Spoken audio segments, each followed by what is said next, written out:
చాలా clear cut question. మిమ్మల్ని like చేయమంట్లా, subscribe చేయమంట్లా. కేవలం ఒక్క కామెంట్ చేయండి. 1000 కామెంట్లు మేము టార్గెట్‌గా పెట్టుకున్నాం. ఈ సర్వే చాలా దూరం వెళ్తది. చాలా పెద్ద సర్వే ఇది. వైఎస్ వివేకానంద రెడ్డి కేసులో తెలుగు ప్రజలు, ఎస్పెషల్లీ ఆంధ్రప్రదేశ్ ప్రజలు ఎవరి వైపు ఉన్నారు? వైఎస్ సునీత వైపు, వైఎస్ అవినాష్ రెడ్డి వైపు. ఎవరు చెప్పేది నమ్ముతున్నారు? సునీత చెప్పేది నమ్ముతున్నాను. అవినాష్ రెడ్డి చెప్పేది నమ్ముతున్నాను. ఈ రెండిట్లో ఒకటి మిస్ అవ్వకుండా కామెంట్ చేయండి. వివేక హత్య కేసులో నిందితుల బెయిల్ రద్దు మీద తాము జోక్యం చేసుకోమని సుప్రీంకోర్టు స్పష్టం చేసింది. ఈ కేసులో నిందితుల బెయిల్ రద్దు చేయాలన్న పిటిషన్ మీద సుప్రీంకోర్టులో రీసెంట్గా విచారణ జరిగింది. ఈ కేసుని తదుపరి దర్యాప్తు అంశం మీద ట్రయల్ కోర్టును ఆశ్రయించాలని సుప్రీంకోర్టు సూచించింది. ఈ కేసులో సిబిఐ దర్యాప్తు ముగిసిందని అడిషనల్ సొలిసిటర్ జనరల్ సుప్రీంకోర్టుకు తెలిపారు. తదుపరి దర్యాప్తు అంశం మీద కోర్టుదే నిర్ణయం అని ఆయన తెలిపారు. దర్యాప్తు చేయాలన్న పిటిషనర్ వాదన మీద సుప్రీంకోర్టు కీలక వ్యాఖ్యలు చేసింది. మీరు బస్సు మిస్ అయ్యారు. ఇప్పటికే ఛార్జ్షీట్ దాఖలైంది.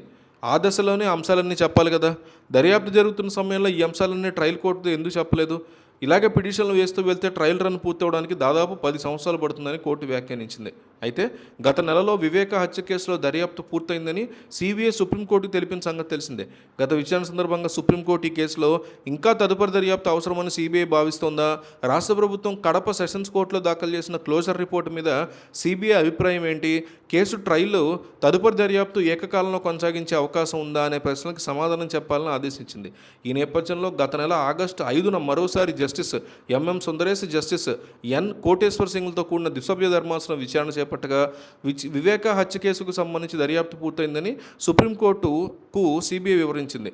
రీసెంట్గా ఈ కేసులో నిందితులు బెయిల్ రద్దు చేయాలన్న వైఎస్ సునీత వేసిన పిటిషన్ల మీద విచారణ జరిపిన సుప్రీంకోర్టు నిందితుల బెయిల్ రద్దు మీద తాము జోక్యం చేసుకోలేమని, తదుపరి అంశం ట్రయల్ కోర్టుకి ఆశ్రయించాలని తెలిపింది. ఈ సమయంలో లూథ్రా ఏదో చెప్పబోతుండగా ధర్మాసనం జోక్యం చేసుకుంటూ ఛార్జ్షీట్ దాఖలైన తర్వాత ఈ కేసును తాము పర్యవేక్షించాలని కోరడం ఏంటని ప్రశ్నించింది. ఇలా ఒకదాని వెంట ఒకటి పిటిషన్లు వేసుకుంటూ వెళ్తుంటే అసలు ట్రయల్ పూర్తి కావడానికి దశాబ్ద కాలం పడుతుంది కదా అని ఘాటుగా వ్యాఖ్యానించింది. ఇప్పుడు మీరు చెప్తున్న వాదనని దర్యాప్తు సమయంలో సిబిఐ కోర్టు దృష్టికి ఎందుకు తీసుకెళ్లలేదు అని ప్రశ్నించింది. నిందితుల మీద ఇప్పటికే సిబిఐ ఛార్జ్షీట్ దాఖలు చేసిందని గుర్తు చేసింది. ఎంతకన్నా చేసేది ఏముంటుందని ప్రశ్నించింది.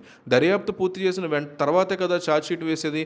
మరి అలాంటప్పుడు తదుపరి దర్యాప్తు కోరడం ద్వారా మీరు ఏం సాధిద్దాం అనుకుంటున్నారని సునీతని నేరుగా ప్రశ్నించింది. తదుపరి దర్యాప్తు కోసం పిటిషన్ దాఖలు చేసినటువంటి ఒక తార్కిక ముగింపునివ్వాలంది. తదుపరి దర్యాప్తు విషయాన్ని సిబిఐ కోర్టులోనే తేల్చుకోవాలని స్పష్టం చేసింది. తాము ఎలాంటి అభిప్రాయం వ్యక్తం చేయబోమని సుప్రీంకోర్టు చాలా స్పష్టంగా చెప్పింది. అలాగే నిందితుల బెయిల్ రద్దు విషయంలో కూడా జోక్యం చేసుకునేటువంటి పరిస్థితి లేదని ధర్మాసనం తెలిపింది. అంటే కేసులో అనేక మలుపులతో పాటుగా ఇంకొన్ని అంశాలు ఉన్నాయనే మాట వినిపిస్తోంది. సో ఇందులో భాగంగా సుప్రీంకోర్టు ఇంత స్ట్రాంగ్గా సిబిఐ తరఫున నిలబడుతున్నప్పుడు ఉన్న పరిస్థితుల్లో వివేక కేసుని కొట్టేసే పరిస్థితి ఉందా అనే ఒక డిస్కషన్ అయితే సోషల్ మీడియాలో స్ట్రాంగ్గా నడుస్తుంది. మీరేమంటారు? వివేక కేసుని కొట్టేస్తారు, వివేక కేసుని కంటిన్యూ చేస్తారు?